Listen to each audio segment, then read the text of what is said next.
back, everybody, to the Based Lesbian Podcast. As always, I am your host, Kara, and with me every day is my wife and co-host, Lee. All day, every day.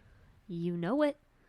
And today's episode, I thought we could get a little controversial. I thought we could talk a bit about the medical industry and Big Pharma. Out of left field. A little bit. I feel like we have experience with it just based on our careers. I feel like we could give people anecdotal type stories about what we've been experiencing, especially in the last 2 years since the little Roro got out of the lab in China. Oh, yeah. And we could talk about that and talk about just this crazy business that Big Pharma has really exploded into. I mean, it's always been a business for sure. But I feel like after the Roro, it got way worse. And it opened a lot of people's eyes to... The floodgates were opened. Yeah. I feel like it really just... The dictators came out in full force. And we knew who they were. Yep. And it's, oddly enough, the side that is supposed to be anti-establishment, anti-Big Pharma, anti-fascist. And they're going with all of this.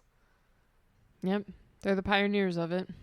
They're wanting to bring us into the New World Order where martial law is just normal. And that sounds kind of fantastical. I'm sure some of you who may not be like right-leaning or into this kind of sphere of awareness, you'd think it would be kind of conspiratorial, but it's like... Listen, just look back in history and see how many times it's gone belly up. Yeah.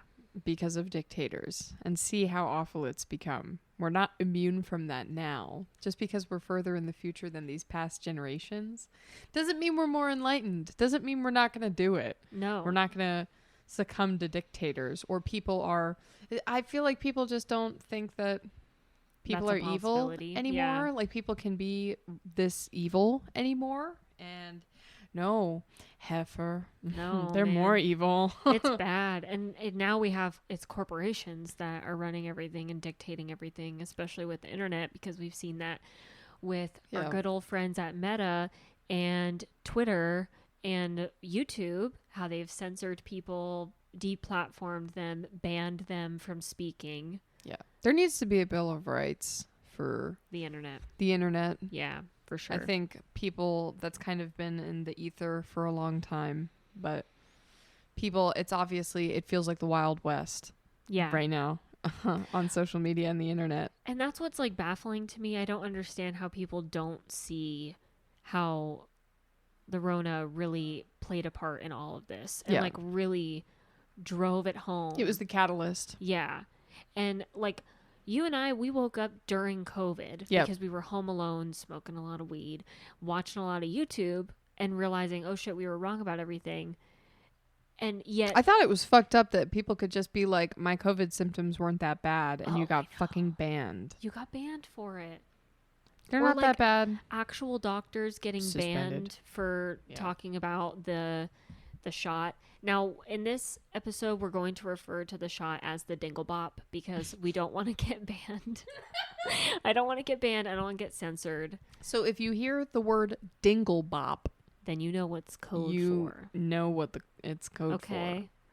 So we're talking incognito here. We have not received the Dinglebop. No, we have not. Which I'm glad about. And we're not going to judge people who have gotten the Dinglebop either. And we might get the Dinglebop in the future. Well, I don't know.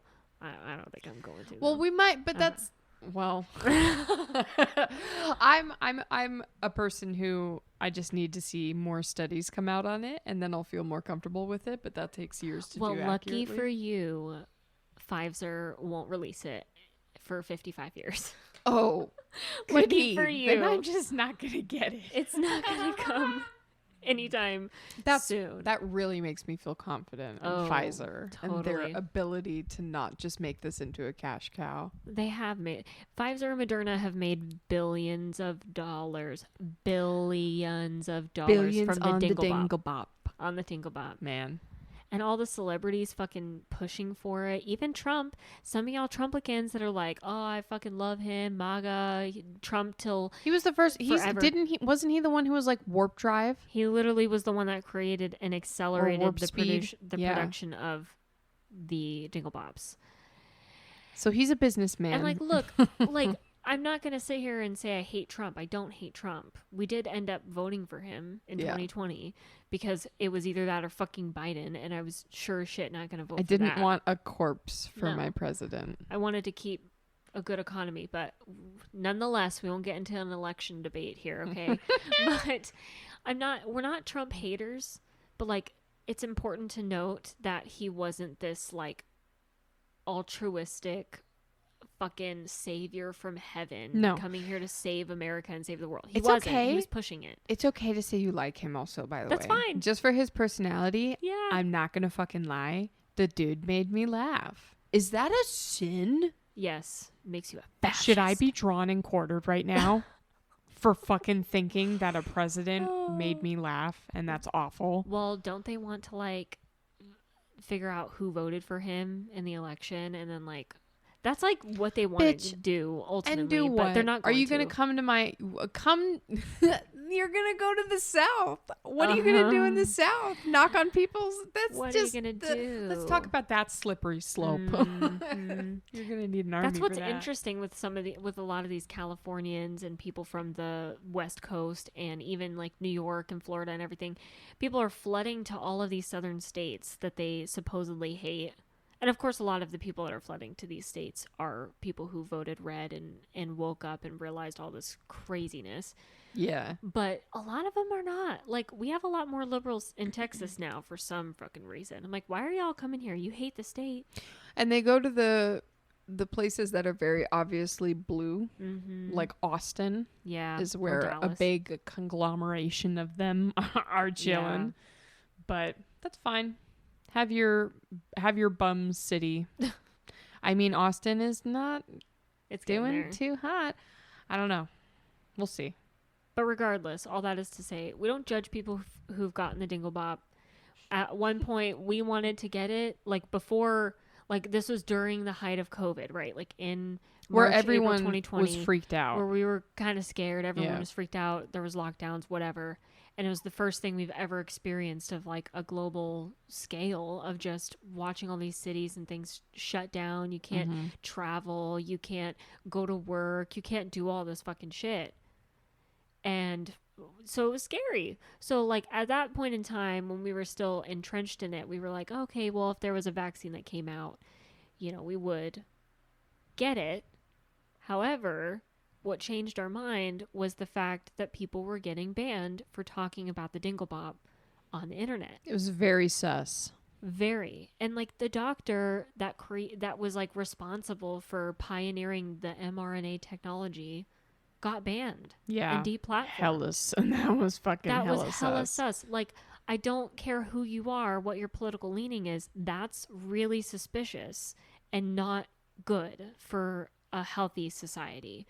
And I'm not for that. And then that made us question a lot of things. And then with our work, I was working in the medical field at the time.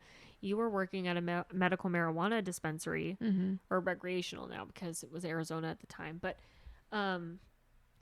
things changed. Things changed a lot. Now, you were considered an essential business. Yep. So you were allowed to still work, which we were very lucky for. Thank God. Yeah. Thank Jesus. Thank God. The government valued weed.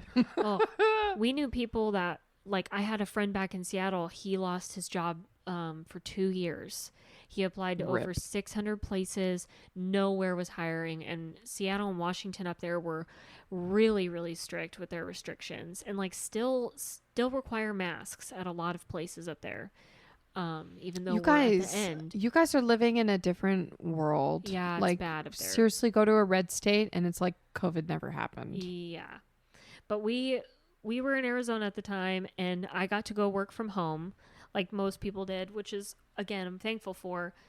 But our business virtually shut down for a few months. Like, we had no work. We had to lay off a quarter of our company and like they didn't even come back, because then we were able to hire people back on after a few months and things started opening up back again. But they didn't even come back. People didn't want to come back into the medical field because they were either scared or they didn't want to be involved in this field anymore, because since Roro, everything in the medical field has like just gotten exponentially worse. Oh my God. Exponentially worse. It's People are become worse. a hell pit of despair. My God. And this, again, this is all anecdotal because we work in the medical field ourselves, and I'm sure it's not as bad everywhere else, but this is why like a lot of nurses are fucking quitting, because they're burnt out, because patients, for one, patients are terrible. Oh my God. You be nice to your medical professionals, please. Like it's whenever you go out, but like it used to be terrible because I mean that just used to be the reputation of healthcare, but it's just gotten exponentially worse. People just treat healthcare workers like dog shit. Dog shit. Absolute trash, and they don't respect us, and they are so demanding. Like I feel like it's like they're talking to like a Four Seasons or something. Oh yeah, they it's like ridiculous. Demand everything. It's crazy. Like at our job, we'll have people who will call in and request to be only seen by vaccinated workers, and if they can't prove their Dinglebop status, then they won't come in for their appointments, or like they'll report us to whatever bureau. Doesn't matter, but that's what's happening at our job, and that happens a lot. And then patients themselves, they're sicker. Yes. And I'm not drawing any conclusions, because a lot of them didn't get the Dinglebop, so it's not purely that we're seeing. During Roro, people decided not to go and get any of their routine screenings, any of their routine checkups. People literally held off of it for sometimes years. Yes. Some people are still holding off on it, haven't gone to the doctor, haven't gotten any checkups. Right. And now there's like a huge increase in cancers that have gone undiagnosed. So we're not saying the Dinglebop made these people sicker. We are just saying that because people have like, this is actually true. Like when there are studies that are coming out on it now because so many people just stayed home and neglected their basic healthcare needs. So it's just an influx of we've been busy ever since too. Ever since we've been busy for the last 2 years. All of healthcare has been. It's been bonkers. It's been crazy, insane, and people are leaving because it's just so stressful. But like, we have all of these people that are sick because they neglected their health. We have seen people who have been sick from the Dinglebop. Yes. Where we've seen records of like the doctors being like, well, they got the Dinglebop and now they have XYZ heart disease or whatever. So there is that too, that big tech doesn't want us to talk about, because it goes against the narrative that the Dinglebop's completely 100% safe and that it does prevent the Roro, but it doesn't. We've seen that in the evidence that has come out. It doesn't prevent it, and people are getting sick. People have adverse reactions. But anyway, the healthcare system is overloaded, and the healthcare workers are over fucking worked, and the pay is not rising with the amount of work. No. Especially in our job. And our job is a pretty good company. We do like our company. We have decent benefits. The only people who are getting paid their dues right now are like traveling nurses. Yeah. They're getting paid like probably more than doctors right now. Oh, they are getting paid so much. Yeah. But everyone else in the works is getting shafted. Well, and the healthcare industry doesn't pay well to begin with, really, because you started out as an EMT and you got paid like what, like $10 an hour? Yeah, I started off with $11 an hour. Yeah. I knew people who were vent EMTs, which is like essentially, other than like a flight medic, that's pretty much the highest you can go because you oversee vent patients. And they would get paid like max $17 an hour. For like actually saving people's lives and being in charge of their health. Well, and like being in these are the dudes who have like been on a ambulance for years, for decades. And they just make absolute shit money. Terrible. Like, what is incentivizing these people to stay? Nothing. Like, what? It's the same. We're seeing the same crisis in like vocational jobs too, because no one's going into carpentry. No one's going into any of that shit, y'all. Like, robots can't fucking replace every fucking job. Yeah, like, we're I'm fucked. sorry, but like, robots could replace fast food jobs and factory jobs, sure, you know, and they could maybe replace like part of our job. We're but not at the level where they can replace everything yet. no, we're not. Nowhere And near it. so you have this crisis of people who just are like, I'm not fucking working for no pay. So it's like, it's a lot of EMTs. yeah, it's a A lot lot of of EMTs. EMT. That was me. Mm-hmm. I stopped when I was like, oh, you don't make money? Well, what the fuck am I doing? And you were doing like, when you were an EMT, you were doing backbreaking work and doing a lot of like heavy lifting and shit and long fucking days. Oh my God. That was the worst. Like, she used to work at the worst ambulance company. I was a green EMT, like 100% rookie. And normally when you're an EMT and you're like fresh out of the program, you don't get hired on with like 911 unless you have an in.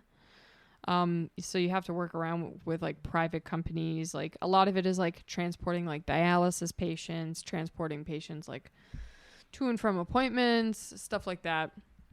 And then maybe answering a couple of emerging calls through like, you know, dialysis patients who would like be non-responsive or stuff like that.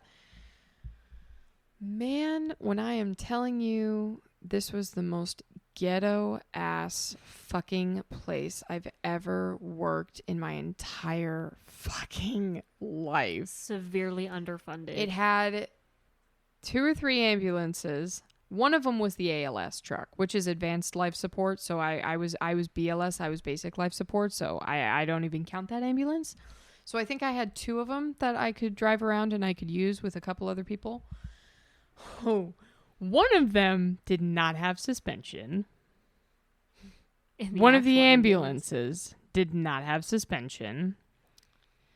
Narcotics were expired for a year. And we had to check. Like, oh my God, my heart rate is fucking skyrocketing right now. Yeah, I'm getting really pissed off just that I'm fucking remembering this. I was only there for like a few months. And I was gone. But we had to like make note of everything like once a day. And like the narcotics were like once a week or something, because normally you would check them once a week and see which ones were expiring that upcoming week. And every time I would check off expired. And every week it wouldn't change. So that was awful. There was one time we were transporting a patient who just had heart surgery, like open heart surgery for a bypass. And the transmission fell out of our ambulance.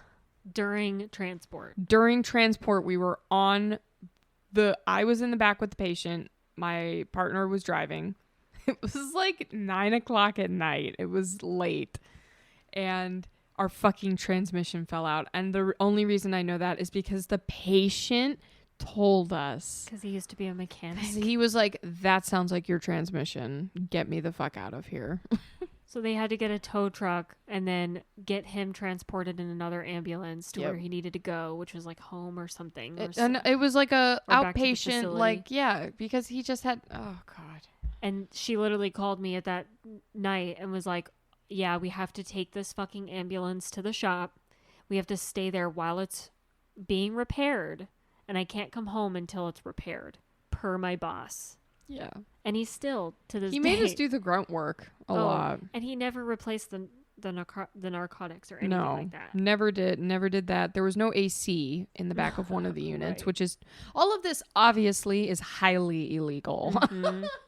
All of this is very terrible. I was only like 19 at the time, so I didn't know how to be like, yo, I'm going to report you. Yeah. But they did get reported from prior employees because the turnover rate I reported them too when I fucking left. Yeah. No, the turnover rate was like people only lasted a couple weeks. Yeah, if that. Yeah. Oh, and he would send me and my partner, who I typically would be with another woman, who was like, she was a bodybuilder, so she was ripped, but she's still just another woman. And he would send us out deliberately because my boss hated her, my partner. He would send us out deliberately to get the 400-pound dialysis patient The double amputee. The double amputee. So top heavy, 400-pound dialysis with no patient automatic stretcher. with no, yeah. You had a manual stretcher, dude. I don't know what. That was hell. I'm saying I this remember back because you had to buy a back brace to fucking wear at work. She was so nice. I felt so bad. Yeah. And how does that just make her feel? That probably makes her feel like a fat piece of shit. The patient. Because in my head, of course, all I'm thinking as I'm lifting her up is, fuck this fucking fat piece of shit. I don't mean that, but I'm like... But that illustrates a great point, is that healthcare workers are fucking tired of How this can I shit. do my job like that? No. I can't. And like, the healthcare system has already been overworked for a really long time. And it has been overloaded with people who just straight up don't take care of themselves and just eat a lot of fucking fast food. And they just clog the healthcare system from people who actually need it, like cancer patients and people who have severe injuries and things like that. Because this healthcare system is designed to keep everybody sick. Yes. And to keep the worst people sick Yep. constantly Yep. and incapacitated. God, the amount of COPD patients. Oh my God, man. So many. I have low back pain. I have low back pain You're and I'm 85. 82. And I don't work out at all. And I haven't touched a weight since 1978. Well, no fucking shit. Your bones are brittle and you're old as fuck. You're going to hurt. That's just common fucking sense. But like, our healthcare system has so many of these people that just make our lives so fucking frustrating.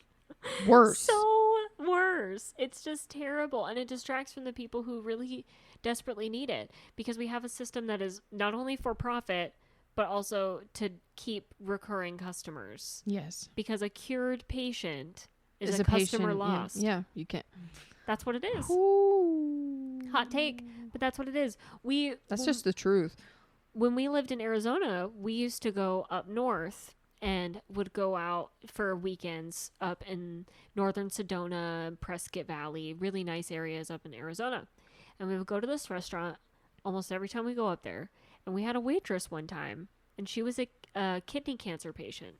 And I remember she was talking about medical marijuana and how she stopped all of her cancer treatments, all the chemo, all the radiation, everything, stopped seeing her oncologist and stuck with medical marijuana, which she didn't even smoke or eat or anything. She just used like topical salves and stuff because like she just had tinctures pain. and stuff. Yeah. And she was talking about how she told her oncologist that, and her oncologist straight up said, yeah, well, we're not in the business of curing anybody. She's like, well, then why am I even seeing you? He's like, good point. That's what he said to her. At least that's an OG doctor who kept it real. He's like getting out on his way out, probably. He's probably done with this shit. But that's what this whole industry is. That's a deplorable industry. Yeah. It really, really is. And it's controlled by big pharma companies that just pump people full of drugs. The amount of patients we see every fucking day that are taking over 15 plus medications every single day. Well, and even it starts young. It does. It starts with, well, my kid has a mental illness. Mm-hmm. My teen has a mental illness. Mm-hmm. I took my first brain-altering prescription medication when I was 16. Jesus Christ, dude. And it was a heavy hitter. It was Wellbutrin first, and then it was Prozac. And I got more suicidal on Prozac. And my mom was like, what? That doesn't make sense. And I was like, no, it doesn't. No, it doesn't. So, and then after that, man, I mean, you've been on, they put you on like 12 medications in a year. 13 in 13. a year. Let's talk about that. Man, They diagnosed me a million different things, but they put you on a million different things. they did. And none of them, like, I started going to a psychiatrist at what, 20 when I met you? And at the time, I was going through a lot of shit. I was having a lot of family issues. Let's preface this with saying you have actual anxiety. I do, yeah. And when we say actual, I feel like the majority of the people listening will understand there's a difference between actual and... I anxiety. I have an anxiety. I have a panic get attack. really nervous in crowds. Oh.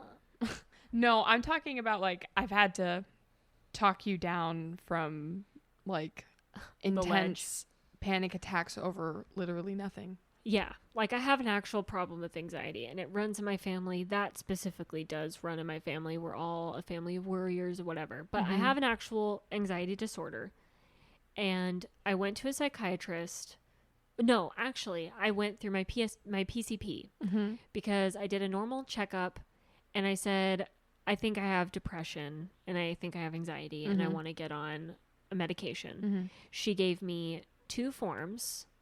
1 page each, one for depression, one for anxiety. And it was like Which 5 is a questions. questionnaire. It was, just 5 questions. And it was like, the depression one was like, do you feel sad sometimes? Well, yeah, obviously I do. So I mark yes. Do you sometimes feel like not getting out of bed in the morning? Well, yeah, if I'm tired, sure, yes. And it was just basic fucking questions like that for depression. So marked yes to all of them. Anxiety, same thing. Do you sometimes get nervous in crowds? Do you sometimes get nervous for no reason? And it's like a 1 to 5. And that's it. Yeah. And so I marked yes or whatever, and then she immediately prescribes me sertraline, which is Zoloft. And Which is a heavy hitter. Yeah, she did give me the lowest dose, but didn't ask me anything else. I think she gave me a card for a therapist, and she was like, just if you want it. I just like this therapist. And I was like, okay. But I ended up calling that therapist. They weren't contracted with insurance, and they charged like $180 an hour. So I'm like, well, fuck that. I'm not doing that. So I took the sertraline, and I got severe vertigo, like horrible. I could not like walk. You would stay up for hours just in the bathroom over the toilet. Like nauseous, so unbelievably dizzy. The world, it just kept spinning around me. Like I couldn't get my balance. I couldn't get my equilibrium. And so then I went and saw a psychiatrist, and they took me off of sertraline after like a month? Yeah, it was not long. Yeah, and then they put me on Prozac, I think, and Xanax. And the Xanax, they never told me it was like super addictive. They just said take it whenever you need it, and every day is okay to take it, is what they told me. Xanax. And let me tell you, that shit is nice, okay? I'm sorry. I'm not advocating for drugs or anything, but that Xanax shit is hella addictive. It's bioengineered. Oh, man. To be everything you would ever want. The first pill I took, I was immediately hooked to it because it was the only thing that made me not have anxiety, but it made me not have any feeling at all. Like I had no emotions. I had no libido. I had no energy. I was just kind of zonked out, but I loved it because it was so addicting, because I'm like, oh, for the first time in my life, I'm not anxious, but I didn't learn any lessons. I didn't learn how to deal with my anxiety, didn't learn how to deal with my shit. Well, then Prozac wasn't working. And so after 2 months off of that, then they put me on another med, Effexor, I think it was. And I was on that for a few months. That made me rageful. Like, my moods during this whole time were crazy. And I was still on the Xanax, by the way. They increased my Xanax dosage. So I was on that while trying new medications. I tried a few other antipsychotic medications. They put me on a few other SSRIs. What else? Oh, they put me on a sleeping medication because I was having insomnia during all these. They put me on Buspar, which made me insane. Oh my with God. Rage. Like insane. I was She-Hulk. No, I'm just kidding. I was like actually fucking insane. I took that for a week. I like screamed at you bloody murder for and, no like, reason. threw shit at you. You told me to get out. Yeah. And you were like, you need to get off that med. And immediately I got off it. I was fine. I was like, I need you to change your tone with me. And then they put me on a bipolar med. And then during this time too, I also got a psychiatric evaluation. So after they put me on all of these meds, they decided to do a psychiatric evaluation.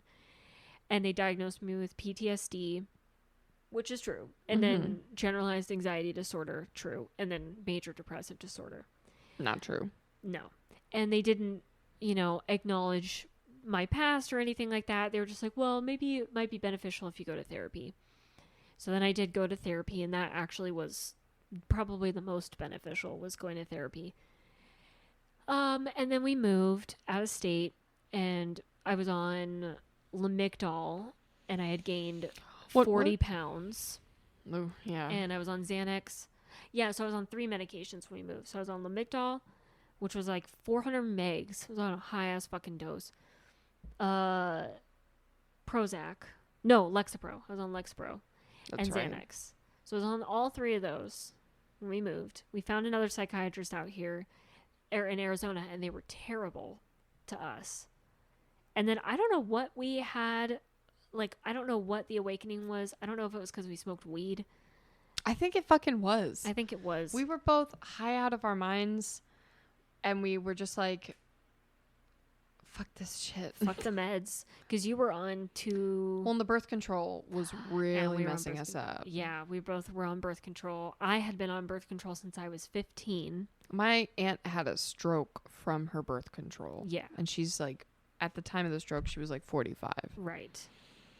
Yeah, I had started my menstrual later than normal. I was like 14, had really severe cramps, and literally a year later, my doctor put me on birth control, and I had been on it since I was 15.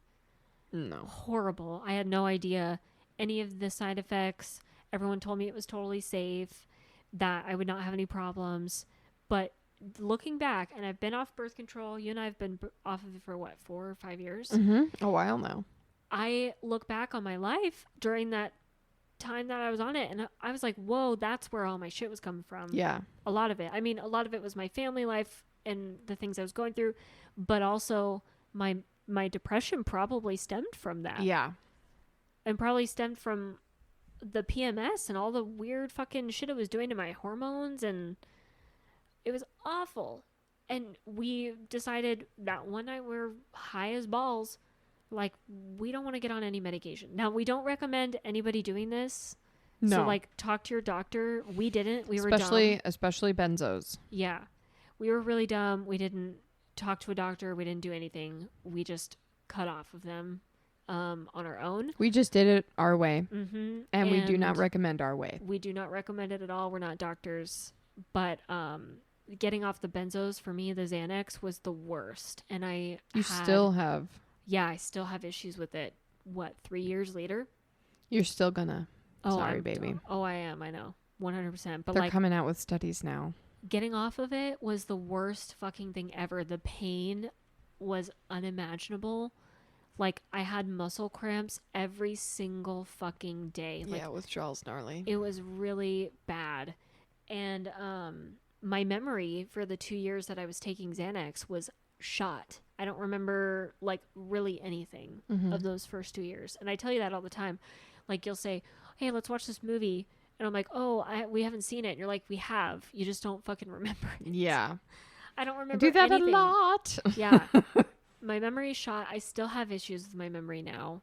And I'm going to continue to have those issues because Xanax has been proven to cause early onset Alzheimer's and dementia and all Hey, this but stuff. you take that lion's mane, though. I do. Lion's mane mushrooms are great for your brain health. So let's a not make it supplement. all negative. Yes, But but if you've been prescribed Xanax, you can also take lion's mane and brain supplements yeah. to help your brain health. But also, I would say maybe rethink taking that med altogether, honestly, because it's so fucking bad and so toxic. Watch Jordan Peterson's video Yeah. on him taking Xanax. He was addicted to Xanax as well because they prescribed it to him for anxiety. And he had to go to Russia to do a detox. And he said it was the worst thing of his life. And he was severely sick, gone from the internet and gone from the public eye for like a year because they thought he was going to die from withdrawal. And that's a real thing. And same thing with opiates. Like, my own grandmother had chronic pain, and also she was obese. Rest in peace, my grandma. I love you, but you were. She was obese, and nobody told her anything. Nobody gave her any resources of like how to lose weight or what she could eat to lose weight. Nobody gave her information and said, oh, maybe your back pain is because of your weight. No, they just gave her Vicodin. And then she went to another doctor and got oxycodone for something else. And then she got morphine, and she was on Percocet, and she was on all these other medications. caused her to have dementia. And nobody cared because she was an elderly person. Because that's what they do with elderly people. They just give them drugs to keep them docile and just fucking forget about them. Bounce. Yeah. They don't care. That's why assisted living facilities are so profitable and they're everywhere because people don't want to care about their elderly. And I think that's a real fucked up. problem. There's a really good movie that we watched. Well, good, infuriating, and I didn't like the end, but it's called I Care a Lot. Yeah. And it's just about how we absolutely ass fuck the elderly on their way out. We do. Yeah, we don't care about them. We just shove them into assisted man, that's another huge rip is the assisted living, the nursing homes, all of this shit. Like the shit I've heard and seen. Maggots in wounds because you won't get turned. Elderly people getting sexually assaulted by the workers because they are in memory care and can't remember them. And they can't remember any. Oh my God. It's like Kill Bill. It's like that scene where she's just in a coma. It triggers me. That's insane. That's really crazy. And we all will get to that point if we all live that long enough. If everything goes the way it should, we're all going to get to that point. And no one seems to give a shit. No. Well, because look at who's president right now. Exactly. Why the fuck would we give a shit about them when an obviously demented, old, senile, decrepit person is president right now? 79 years old. And Nancy Pelosi's fucking 82. Dude. She gets her skin dude. leathered or something. It's insane. Her eyebrows. Oh my God. I can't. It's crazy. That's just another facet in which it's another facet of healthcare where we just kind of shove them off to the side. We're like, well, you have Medicare. You're fine. That's all Push you need. Through. You've got Social Security. You've got Medicare. Shut up. Charge them with $10,000, $20,000 procedures, even though they're just fucking old. And why don't we just give them resources and help to slow aging or help them deal with the chronic illnesses that come with aging? Because fucking newsflash, things are that's gonna another hurt. thing. Oh my God. You're gonna lose your memory. Oh my God. Telomeres. Don't make me go into telomeres because all of the fucking. Listen, that's another way that they're trying. That's another way that they're just trying to keep us sick. Brett Weinstein was interviewed on the Joe Rogan show, and Brett claimed that the breeding protocols and telomeres of lab mice are broken. Brett claims that this problem is so severe that it calls into question the safety and correctness of decades of pharmaceutical studies. So basically, their genetics are fucked. These lab rats are fucked. And we can explain that because the lab rats that are being used for all of the genetic testing and shit, like their telomeres, it's either they're longer or shorter than humans. Like they are not the same like 1-to-1 comparison to a human's. So that's where it's all fucked. Yeah. Well, because none of it's accurate. So this is all because of all of the testing that we've done on the lab mice. Right. So the lab mice have been so fucked up because of how much testing we have done on them, how much pharmaceuticals we've pumped them up with, all of this shit. Mm-hmm. They're so fucked up that we can't use them for pharmaceutical testing, to justify the efficacy and the safety of any pharmaceutical drug. On a human. Because the data's skewed. That mouse is going to react differently than a human would. That's the main thing. So the telomeres, they are the little strands of DNA that are at the end of the chromosomes. That's what the telomeres are. They basically dictate the new proteins forming from what I've read just now. But that's a big deal. It is a big deal. Well, it's a big deal because you can't say that Prozac is safe for humans, as an example, because you tested it on these lab mice, because the lab mice are cancer going to react. treatments. Exactly. The big one is cancer treatments. Because the lab mice have fucked up DNA from all of the shit that we've been doing to them. And so that's where your data's coming from. That's where a lot of this data's coming from for everything. For the Dinglebop, for all kinds of cancer treatments, for everything. It's So, coming like, from how these can we- fucked up Yep. lab mice. So this is So- what's waking people up. Let's digest that. And I'm not saying all vaccines are bad either, because I think No, that we have like polio's vaccines, yeah. important and all this shit. I understand that medicine is a modern marvel, and I believe in that, but I'm concerned with how it's become a profit-driven business, and corporations are weaving their webs into it. Amazon fucking bought an entire medical company called One Medical. They bought their whole company. Yeah. So they're going to be in charge of millions of patients across the United States. I'm interested to see how they do. Honestly. I'm scared. That's weird. Well, I don't know, because being for capitalism, I would want healthcare to become more affordable. Sure. So I would want, if it's ever going to be privatized healthcare, I would want it to be very affordable, like how LASIK has become affordable. Sure. Yeah. But that being said, I also don't trust Jeff Bezos. I wouldn't want to do. I'm talking about, like, it'd be dope if we had like a small business privatized doctor who, like, you have your license, you opened up your own little doctor's office, and it's just you, Yeah. and it's all privatized, and you charge people. That's the problem with socialized would be beautiful. healthcare is I don't want that.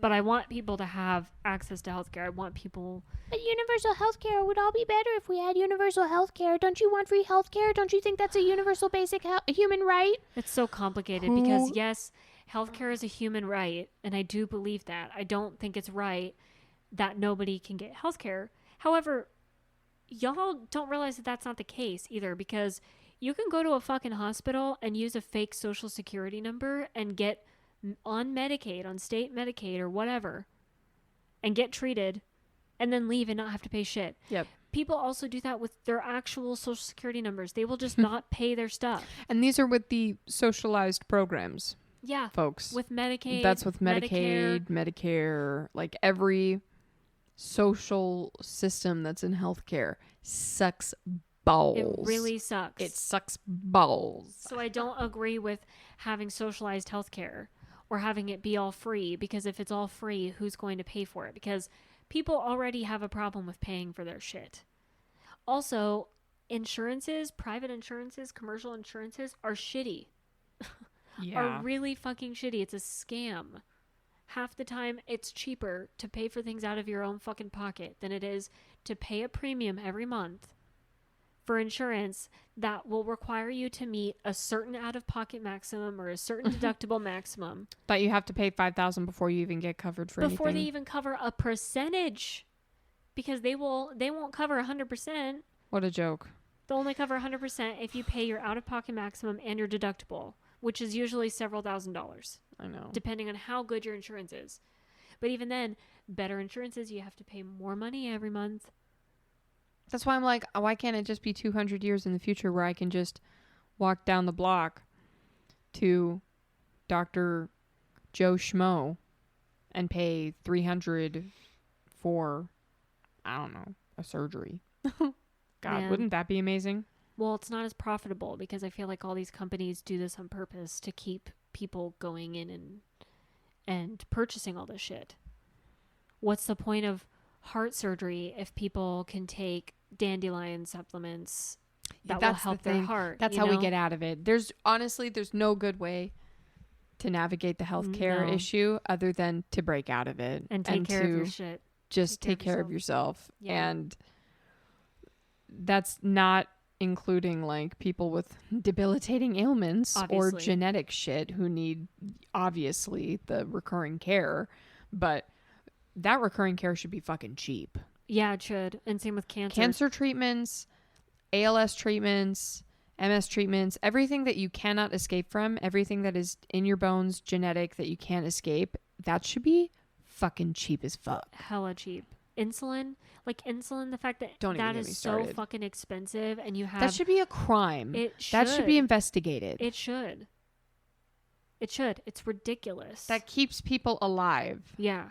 I don't It's ridiculous. get it. I don't get it. But if you don't have any of those ailments, supplements need to be talked about more. Yeah, it should. Well, and plant medicine. Plant I know medicine. that sounds hippy-dippy, but plant medicine is important. It's How did our ancestors survive all of this time with this shit? You can sit there and debunk it, whatever you want. You can think it's hippie, whatever. It's real, y'all. Psilocybin mushrooms, the chemical and magic mushrooms, have been Evolved shown us. to clinically cure depression. And it cures people's fear of death. Yep. They're They've doing more given it- studies on that now Yes. recently. Thank God. Thank God. And some But states are it's straight up. decriminalizing It's it. like these stage 4 cancer patients who have like months to live, who are petrified of death. And they're given a heroic dose of mushrooms, which is around 3.5 to 5 grams, depending on how much you need. And they come out of it the majority of the time, like over 70% of patients come out of it, no fear of death at all. at all. They're comfortable with it. They're like, oh, this is just a process of life. Mm-hmm. It's stupid that we even call it death. And they're comfortable with their mortality. And Yes. that's like such a crazy thing. And how big of a deal would it be if people didn't give a shit about death? Right. How much would that put out healthcare? Mm-hmm. A lot. How much fucks would healthcare need to give about something that just eliminates the fear of death? I don't know, man. I think that we've been in a time where they have manipulated the masses so much into being dependent on these entities, like being dependent on the healthcare. something. Because like my grandparents, Yeah. they were like herbalists basically and never went to the doctor. And I grew up with a lot of herbal medicines. I never took like store-bought shit really until I was older. And my grandparents couldn't make the herbal remedies as much, but like we grew up on that shit only. And same with my mom and my uncle. And it's a lost art. Yeah, I think you're seeing a lot of people in our generation, like the younger millennials, who are picking up that again. Yeah. Because I think the Gen Xers are getting more into their privacy again, seeing everything that's going on. Yeah. And millennials are over all of this shit, especially all of the Big Pharma and all of that. All of it. Yeah. Well, it's up to us to change it. I saw this meme, and I'll put the person's information on YouTube because I can't pronounce his whole username, but it's a meme, and it's the Louder with Crowder change my mind. And it says doctors that prescribe meds without asking about a patient's diet, sleep, sun exposure, and lifestyle aren't doctors. They're drug dealers. Change my mind. Fact. That's so true. No cap. So true. So many people get put on blood pressure medicine Oh my God. without being told you need to change your fucking diet and stop eating so much salt. Or like you were put on same thyroid. thing with yes, I was when I was like, oh my God, I was like hardly off. I was hardly baseline. I think they mainly put it on because my mom has Hashimoto's disease. Yeah. But she got that after being in a coma. Right. Like that was not in her genes to No. get that.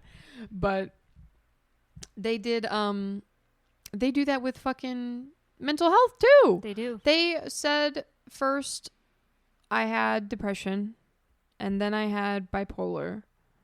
And then some people played around with me having BPD, which And is ADHD. which is borderline personality disorder. And yes, and then I was actually diagnosed with ADHD and prescribed Ritalin.